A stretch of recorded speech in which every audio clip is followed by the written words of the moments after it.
Disruptiva. Disruptiva. Disruptiva.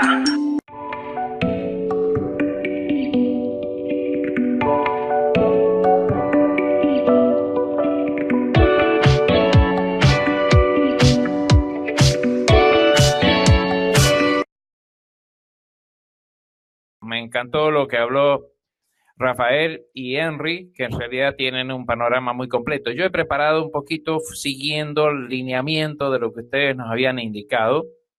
Vamos entonces rápido para que no se nos agote el tiempo. Vamos a pasar a ver el primer punto. Ustedes habían dado 4 puntos, los cuales íbamos a trabajar aquí, que es nuestra realidad educativa desde la perspectiva docente. Les voy a contar lo que va pasando en Argentina en este aspecto, ¿no? Primero, el aspecto del contexto, que es el contexto sociocultural. En Argentina hoy en día, por una cuestión que hemos sufrido, digamos, casi una guerra interna, un gran problema en el año 2001, en donde tuvimos una crisis económica muy fuerte. Entonces, y ya veníamos, digamos, desde otras épocas con problemas de que en la Argentina hemos sido gobernados por las Fuerzas Armadas, con una gran cantidad de desaparecidos, etcétera. Entonces, los gobiernos que han venido de un corte más de izquierda han empezado a trabajar digamos, en quitar ese peso grande que tiene ¿cómo se llama? Que tiene es que se me mete un ruido y me distrae. Que tiene, digamos, la autoridad. Entonces, como siempre tenemos un problemita, ahí está. Entonces, toda la culpa de cualquier cosa es del otro, no es de uno mismo. Entonces, esta erradicación de la culpa y pasársela a otro es grandísimo. El otro tema que tiene que ver con el aspecto es la infraestructura. Primero, tenemos una infraestructura en algunos casos vetusta, vieja, si bien entre el año 2004 más o menos, 2005, 2006 se construyeron muchísimas escuelas. Estas escuelas necesitan mantenimiento y lo que sucede siempre, hay mucha infraestructura, pero la infraestructura está en estado precario, o se rompen los vidrios, o hay problemas con la calefacción, o hay problemas con la refrigeración, entonces siempre hay algún problema con los estados precarios de los edificios. El otro problema que tenemos en la educación es que los currículos están desactualizados. Por ahí he leído que estamos con programas de hace 30 años. En realidad estamos enseñando con el método que se enseña en el que se enseñaba en el siglo XIX, con infraestructura del siglo XX y para gente que va a vivir el siglo XXI. En realidad no generan entusiasmo los currículums que nosotros tenemos. Y un tema más que tiene que ver mucho cuando nos comparan con esta gente de Finlandia. Cuando hablan de Finlandia y hablan de cómo nosotros estamos trabajando, o mejor dicho, cómo ellos trabajan y es la mejor educación, hay ciertos aspectos que hay que tener en cuenta. El primero es que los docentes cobran muy bien y cobrarán a tiempo y tienen formación permanente. Y ser docente es muy retributivo, vale la pena ser docente. En cambio, nosotros tenemos problemas con que no cobran bien, a veces no cobran a tiempo, si en algún aula falta un docente porque está enfermo, el suplente tarda meses en poder cobrar la suplencia, y por supuesto, si bien hay formación permanente, tienen tantas horas que cumplir que no tienen tiempo. Entonces hay un problema que tiene que ver con ese aspecto. El segundo tópico que ustedes plantean es cuál es la verdadera influencia de la tecnología y el acceso a Internet. Y como estamos en un ambiente en donde todos los que supongo que están por acá tienen alguna idea de este tema, yo me voy a ir a 2 o 3 aspectos. Uno es lo que dice Chomsky, que primero hay que tener un buen marco de referencia, saber diferenciar la información veraz de lo correcta. Y estos son los elementos que tiene que tener el alumno. Un buen marco de referencia, porque el docente es el marco de referencia, y que el alumno pueda saber diferenciar que la información que ve y que busca en las redes es veraz y correcta. ¿Quién le enseña todo esto? Indudablemente el docente. El docente puede dirigir a estos alumnos en el buen camino, enseñarles de metodología, indicarles páginas de buena calidad, etc. Indudablemente el docente tiene que adquirir capacidades y competencias digitales. Del aprendizaje memorístico que hemos tenido, tenemos que pasar a un aprendizaje significativo y colaborativo. El tercer punto tiene que ver que qué deben hacer y considerar nuestras instituciones educativas, gobierno y empresas para afrontar esta cuarta revolución. Les cuento qué es lo que ha sucedido en la Argentina, en particular antes de 2015. Esta es la inversión del Estado que ha tenido en ciencia, técnica y educación. Y si ustedes analizan, esto es hasta el 2015, ¿no?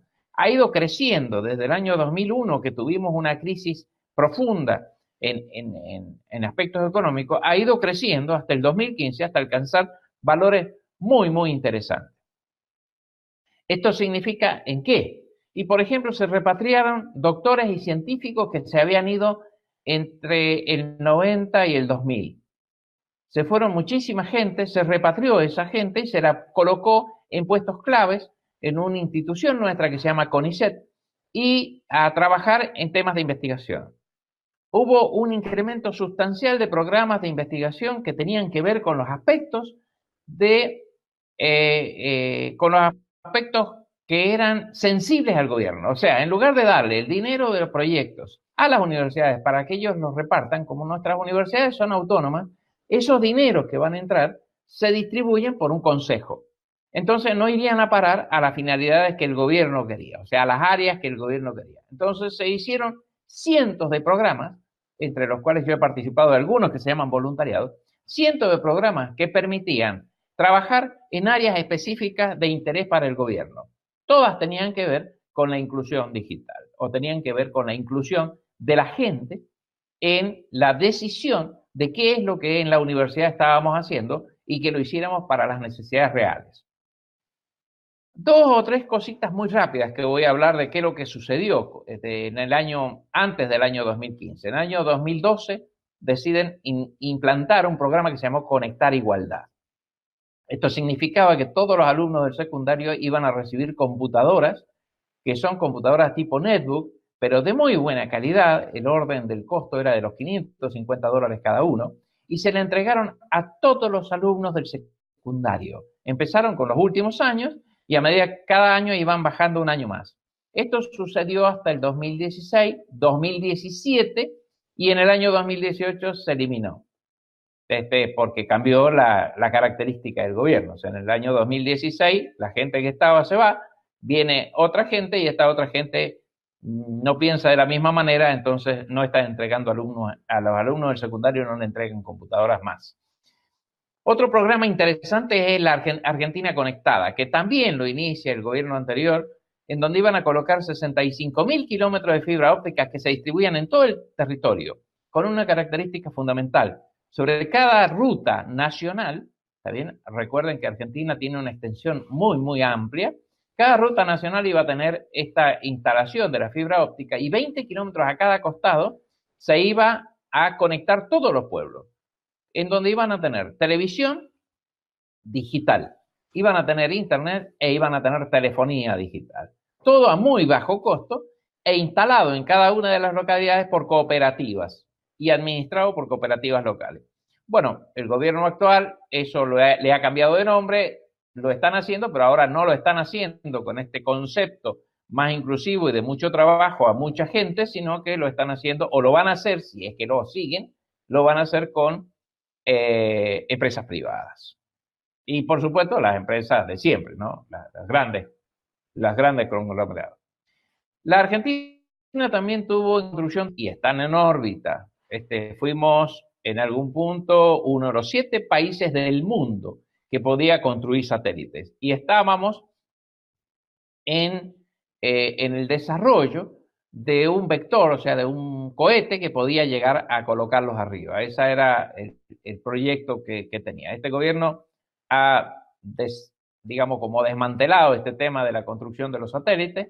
Nosotros tenemos un instituto que es del Estado, que además fabrica centrales atómicas, y en este momento ese instituto está haciéndole la instalación a una fábrica en Europa, a una generadora de energía en Europa. Otra de las características importantes de este gobierno de la anterior fue la creación del Ministerio de Ciencia y Tecnología. O sea, lo pasaron del rango de secretaría a ministerio, con lo cual le dieron una jerarquía especial a lo que era ciencia e investigación.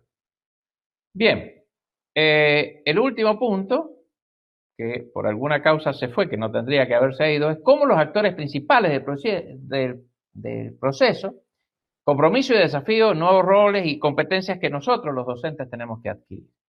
Bueno, a ver, déjenme que por alguna causa yo aquí. En este caso, yo no hice agregados aquí, sino que lo que tenía que hacer era el aporte desde ahora, por eso estaba confundido. ¿Qué es lo que tenemos que hacer nosotros ahora? Lo que tenemos que hacer es participar activamente en estos procesos. Primero, ver cómo nuestros docentes, ese es el tiempo, supongo, cómo los Sí, actores, cómo tenemos que nosotros participar. Bueno, ya termino. ¿Cómo los actores, cómo nosotros somos los actores principales en este proceso de transformación podemos contribuir? Yo desde mi humilde puesto de investigador de la Universidad Nacional de San Juan desarrollé una metodología y hemos descubierto, después de haberla desarrollado y haber trabajado con docentes haciendo materiales educativos navegables, descubrimos que con la metodología también podíamos adquirir capacidades y competencias docentes. Entonces hemos puesto todo el énfasis y todo el esfuerzo en ver y en lograr que los docentes adquieran capacidades y competencias digitales. Estas competencias son sumamente necesarias porque el alumno que vamos a trabajar, que tiene que ver desde la generación X, Y, Z y la nueva que se llama generación T, que son los táctiles, ya trabajan con tecnología. Entonces los docentes tenemos que adaptarnos a aprender al uso y a la práctica intensa del uso de la tecnología en el aula y del uso de la tecnología y del uso de los materiales.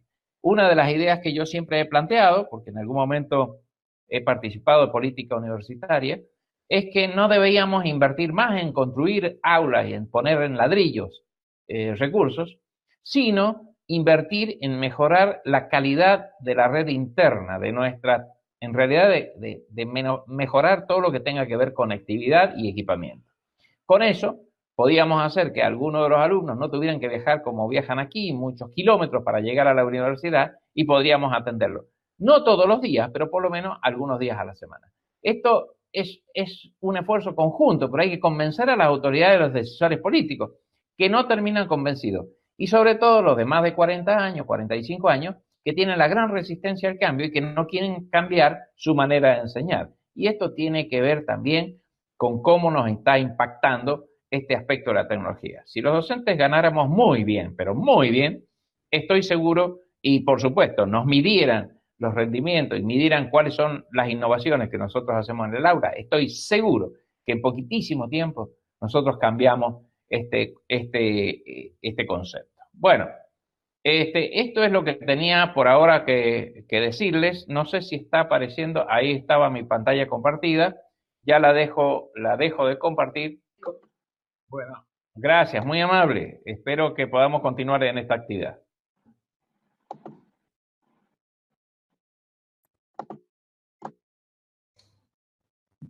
Gracias, Américo.